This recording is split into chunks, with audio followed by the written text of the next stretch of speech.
আমি একটু বাঁচতে চাই, আমাদের সবাই একটু বাঁচান।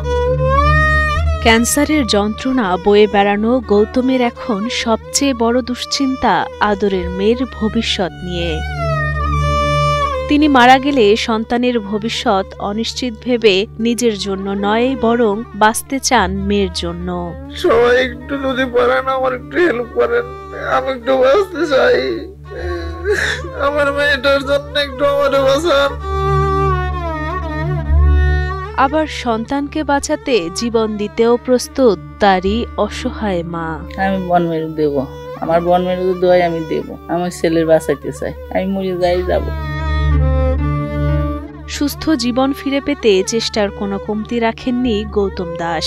শেষ করেছেন জমানো সব অর্থ, এমনকি স্ত্রীর গয়না বিক্রি করেও জুগিয়েছেন চিকিৎসা খরচ। তবুও মেলেনি তার সুস্থতা। ও আমার খুব ভালোবাসে, ও যদি না থাকে, ও না থাকলে আমি আসলে থাকতে চাই না পৃথিবীতে।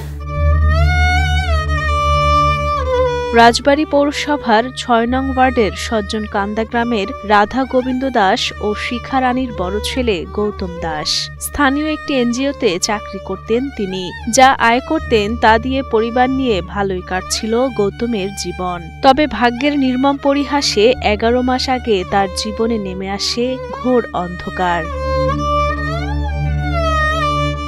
কিছুদিন ধরে জ্বর ও শরীরে ক্লান্তি বোধ করার পর পরীক্ষা নিরীক্ষার মাধ্যমে জানা যায় তিনি ক্যান্সারে আক্রান্ত।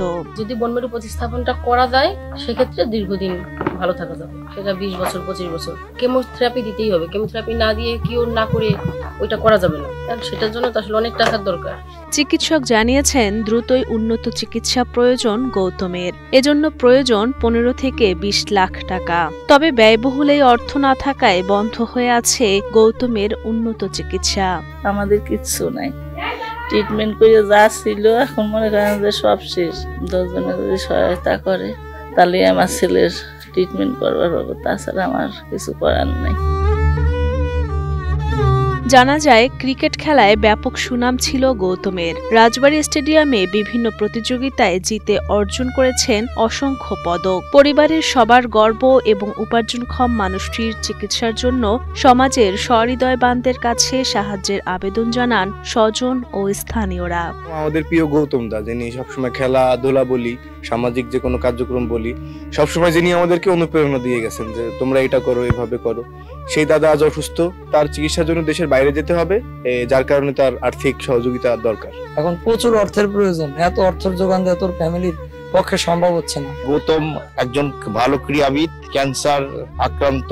এই কারণে আমি রাজবাড়ী ক্রীড়াঙ্গনের পক্ষ থেকে সবাইকে এগিয়ে আসার জন্য রাজবাড়ীবাসীকে অনুরোধ করছি।